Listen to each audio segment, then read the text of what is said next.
Me is Nzherald, our CEO, and Andrew Murray, our CFO. Andrew was formerly CFO of our global markets business based out of Australia.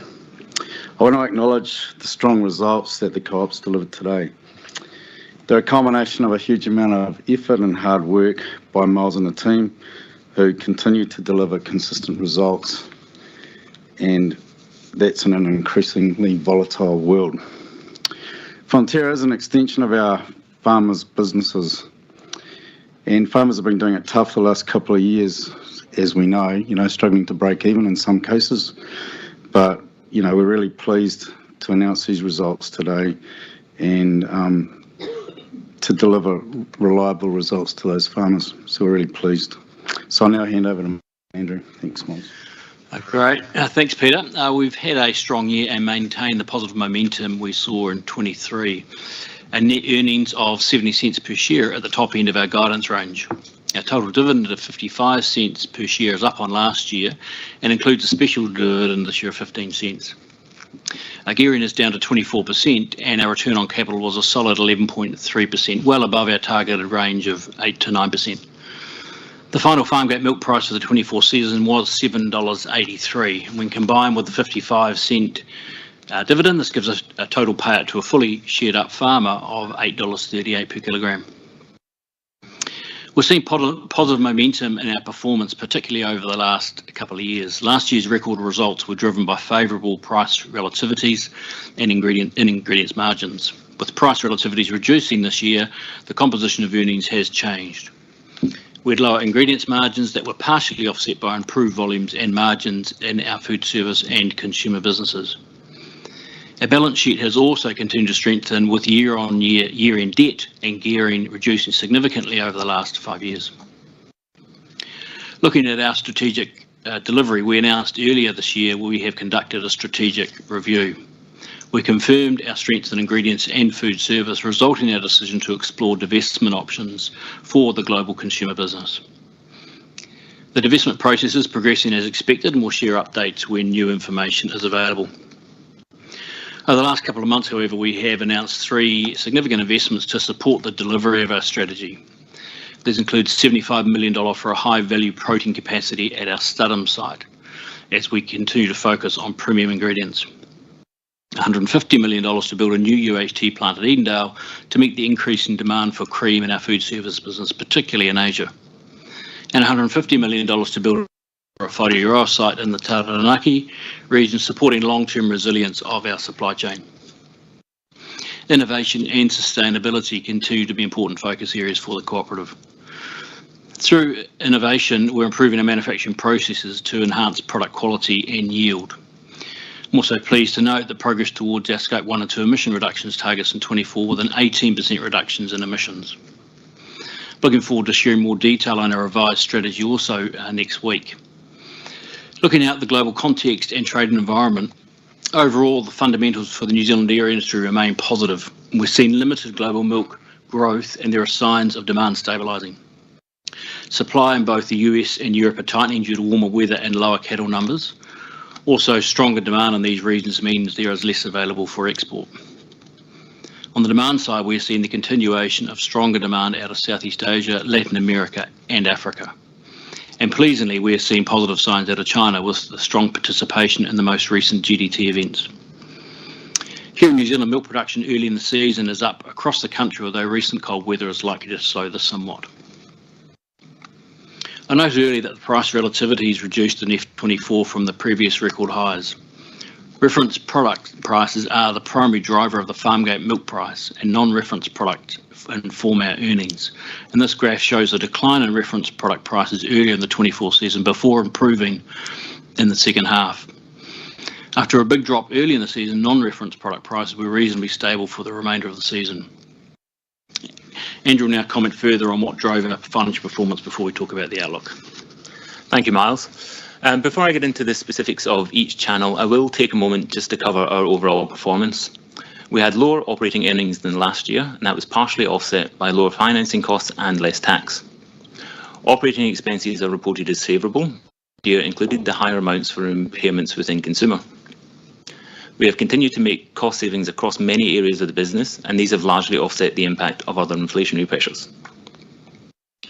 So if we look here at the change in the composition of the earnings, and this shows how that's moved between our sales channels.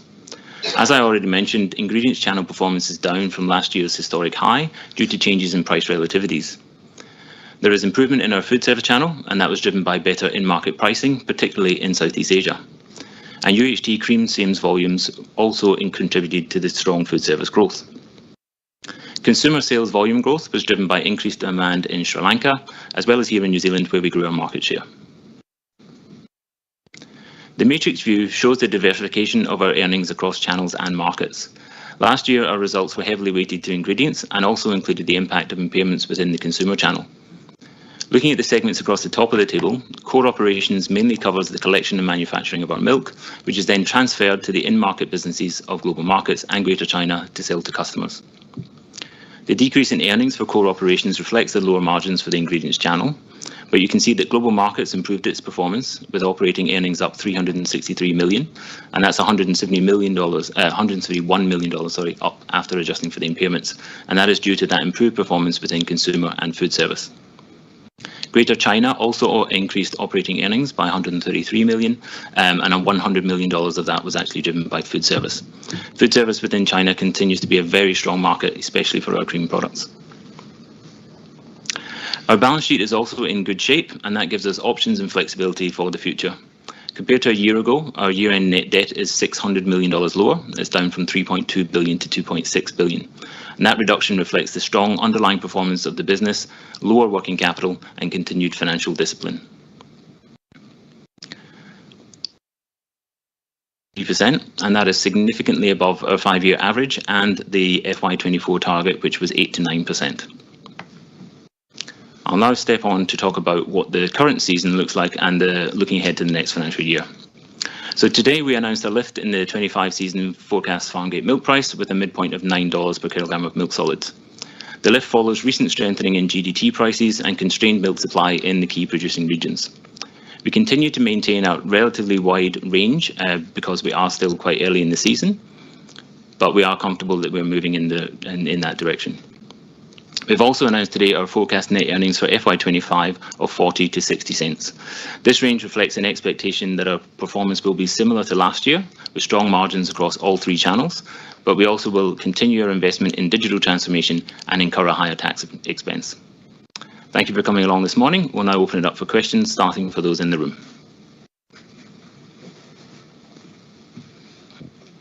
Morning, Peter, Miles and Andrew. Nice to meet you, Andrew. Haven't met you before. I'm Madison from the Herald. Thank you so much for having us. Sorry, I lost my questions here. First, Miles, the second largest ever dividend in the history of this co-op. What about the financial performance in the past 12 months, but also going forward, gives you confidence that you can pay that amount? Yeah, well, I mean, we've been on a journey for sort of the last 4 or 5 years and getting our business into good shape, and you've seen that in the slides here with regards to our balance sheet. So where you get your balance sheet under control gives you the optionality, gives you the flexibility. And so you've seen the investments we've made more recently in some of our protein products and some of our UHT. And so that's about growing the organisation as a whole. And I think you and I talked about that about a year ago around what is our growth plan. And so you're starting to see that play out.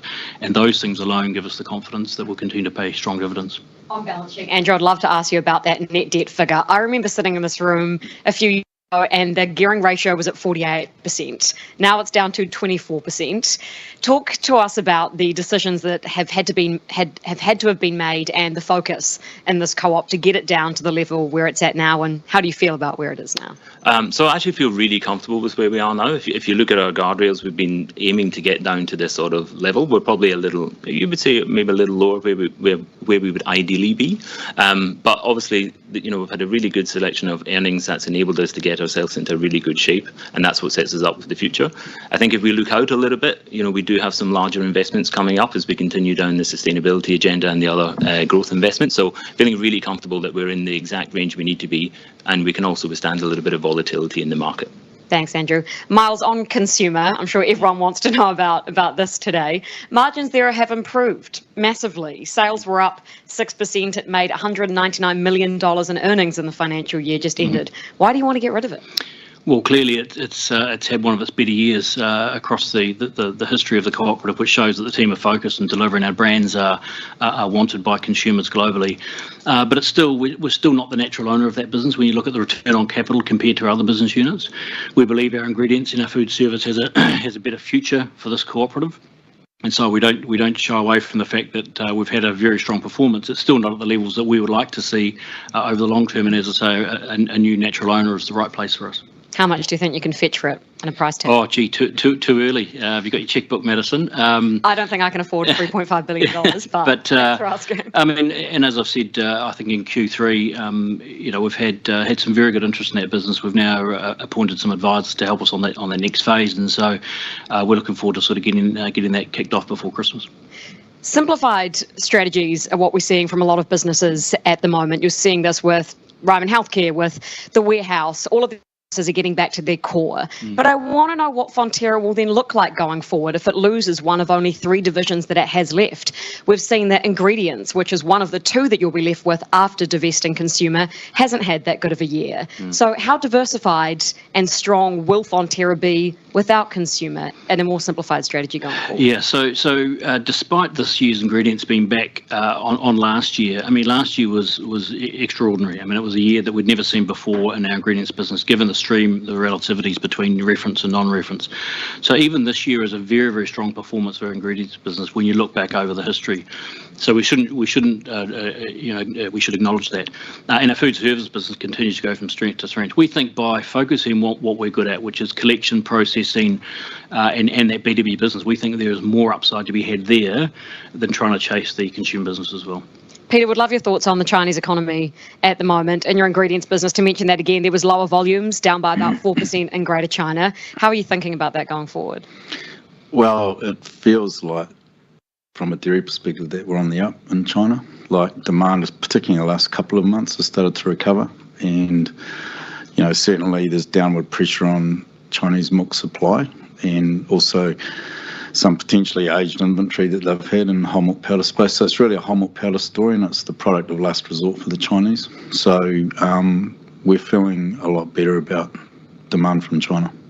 Miles, have you had any feedback on that $9 midpoint today? Some smiling farmers? Plenty. Yeah, the phone's been ringing this morning quite a lot. So no, that's been well received, and I think. Peter referred to that in the opening. I mean, we've come off the back of a couple of tough years behind farm gate where, we struggled to break even. And so that'd be very welcomed. I think there's some probably capital expenditure that farmers haven't been able to invest in the last couple of years. And so it's a fantastic number. There's a couple of years catch up that I think our farmers are looking forward to. Thanks so much. I appreciate it. Thank you. Kia ora, Katie Bradford from TVNZ. Just picking up on a couple of things that Madison asked. On China, are you confident you can continue to grow that and pick up, given how they've been struggling there? What are you doing to try and boost Fonterra in the China market? Yeah, and we've talked about this for quite some time. Our food service business is really the jewel in the crown of that business, and you've seen the growth again year on year, despite the economy being in a relatively tough position from where they've come from. So we're seeing most categories, most sectors really retrenching across China, except the food category. We're still seeing the food category grow. And they're still wanting to know where their product comes from, the quality, the sustainability credentials, believe it or not. When things are tough, we're still wanting that out of China. So we're seeing our business grow in that regard. That said, competition's there as well, so we need to watch that carefully. So we're expanding our footprint and going away from just the eastern seaboard. We opened last week our application centre in Wuhan, which is focused primarily on the food service business. So that sort of opens up central China for us, and expand into the sort of tier 2, 3 and 4 cities going forward. So we are really excited about the Chinese story. We need to continue to innovate, and we'll do that. But our model in China has been successful, and I'm confident it will be going forward as well. And obviously, good news for farmers today. I'm sure there's some smiling farmers out there. But what about for Kiwis who go shopping and see those high cheese and butter prices at the moment? Can we expect to see any relief there anytime soon? Well, ultimately, the retailers will determine what their pricing positioning is across the business. I mean, New Zealand, as you remember, is a small part of our global footprint, so it's an important part. I mean, the New Zealand business is important for us, but it's a small part. But ultimately, the the call on what their pricing strategies are. So you don't think that farmers and others should take any responsibility for that? Well, I've just talked about the last 2 years where farmers have come off the back of below their break even, and so farmers have done it very tough. The inflationary pressures that we've all felt across New Zealand have been greater behind farm gate. I think that the costs, the increases, the costs that farmers have had to bear in the last couple of years are above those than what we've probably experienced in urban New Zealand. So they're coming off a rough time, and so this is welcome relief that we are starting to see some re-emergence of a market such as China. So I don't think farmers should be bearing the price of what happens here in New Zealand or any other market around what retailers do with their pricing. And when we look at a lot of companies, big and small in New Zealand, are struggling right now, do you think there's some lessons they could learn from what Fonterra is doing? You know, what have you got that's making you different? Yeah, everyone's in a different space, I guess. I mean, we did it tough in 2018, and probably that was New Zealand was actually in a pretty good space overall, so we were the anomaly at that point in time. So we've had to sort of get ahead of it. Madison talked about getting back to your core and simplification, and so we were forced to go down that route, going back 4 or 5 years, and so it's got us in a better position to weather some of the storms that we're seeing now.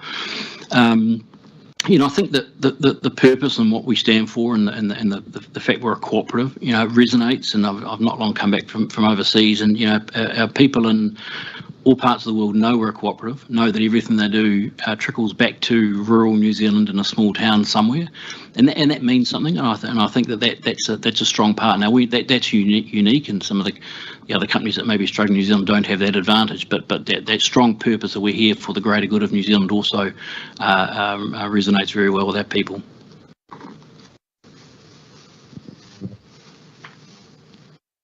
Hi there, Tim Hunter from NBR. Just a few questions for me.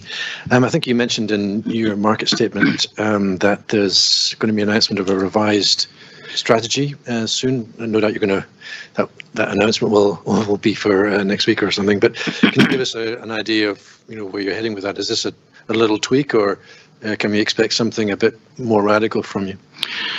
So, in simple terms, it's more of a sort of maybe more than a tweak, but not radical. And I think some of the announcements you've seen in the past couple of weeks around the UHT cream and the high value proteins and Studham are a flavour as where we're heading. We announced when we decided to have a look at the consumer business that we told the market that we'd come out and talk about what does our business look like beyond that, and so we will announce that on Monday. We'll come out and clarify that, but it's very much focused on what our strengths are, the core B2B business, but really doubling down actually on those areas that we know have been successful to date, and going harder and faster.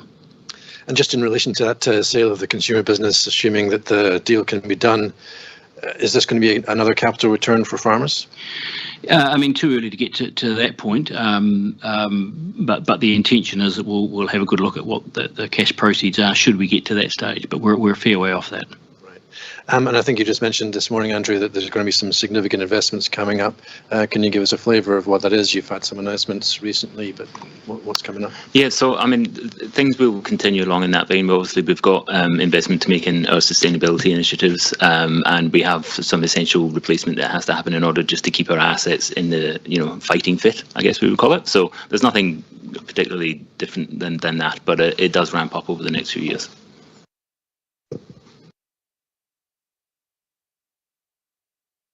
Yeah, hi, Doug from Farmers Weekly. I've got another China question. I was reading the other day in a Reuters article was saying that China was awash with milk because of domestic production's up and demand was, dropping off a bit. And you kind of alluded to it before, but do you think that strength in that food service business is going to be enough to counter what looks like falling demand in that market, or are you going to have to keep on tweaking that strategy around that market? Yeah, so there's two parts to it, Jared. One is the food service, which is the earning side of the equation, and we still see strong growth, as I referred to, the new application centre moving into more tier 2 and 3 cities. The extra milk that China have produced in the last 2 or 3 years, at a time when the economy did start to slow, resulted in a surplus in that market, and that's what suppressed ultimately the milk price in the last couple of years. As more milk was in the Chinese market, domestic milk, and therefore their demand for imported whole milk powder reduced. We're seeing the end of that. We're starting to see most of those stocks start to move out now, both in the domestic market but also export into some other countries. We're starting to see that, and also their milk production is starting to drop. I mean, the milk price that the farming community are getting in China is well below their cost of production. We talked about that here in New Zealand, but the Chinese market is completely different. They're a mixed ration feed system, high cost input system, and their milk price that they're getting is far below that. So we're starting to see that play out with animals being culled and milk production dropping. So we believe we're through the worst of that, and that's been reflected in the last 2 or 3 GDT events where we're starting to see some good demand come back. Cheers. No. You go. Oh. Hi, Riley from Business Desk. Are you still sticking to the 12 to 18 month time frame for the consumer business? Well, 12 to 18 months was our date in May, and so that is still what we're hoping to work to. Yeah. Can you say how far through the process you are? Like, where are you at? So we've appointed advisors, and that's sort of the only information that we're prepared to share at the moment. It's clearly it's about making sure we deliver on our business plans that we've set out there, and hopefully the results today show that we're well underway in that regard, but also preserving value for the long term for ultimately our farmers. And so we need to make sure we weigh those things up and do it right. And so we're pleased with the process, but we're not going to share any more at this early stage. When do you hope to have something? So, I mean, our next sort of significant market update is around the annual meeting in November, so maybe we're in a better position to update a bit more then. Are you hoping to have something by then? Information. I think we'll be in a position to give more information, but if you're asking, does that mean we'll be in a sale process? Far from it. I mean, that's still within that 6 months since the announcement, so very unlikely we'll have a sale done by the annual meeting, Riley. Thank you.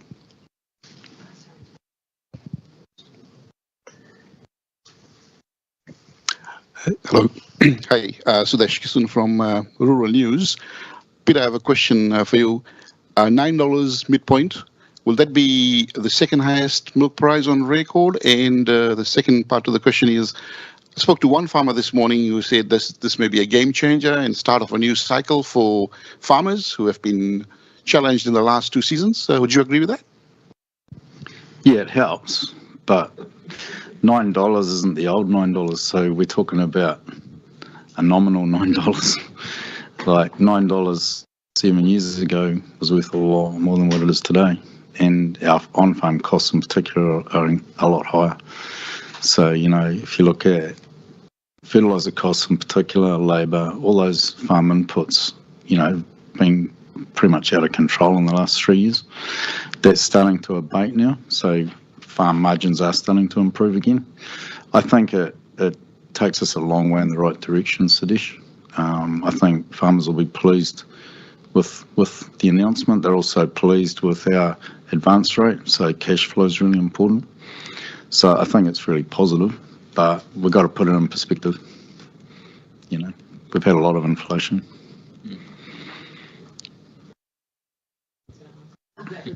Yeah, okay. Okay, is there any questions online? There's no questions online. Okay, if there are no further questions in the room, thank you for your attendance today. Appreciate it. Thank you. Thank you.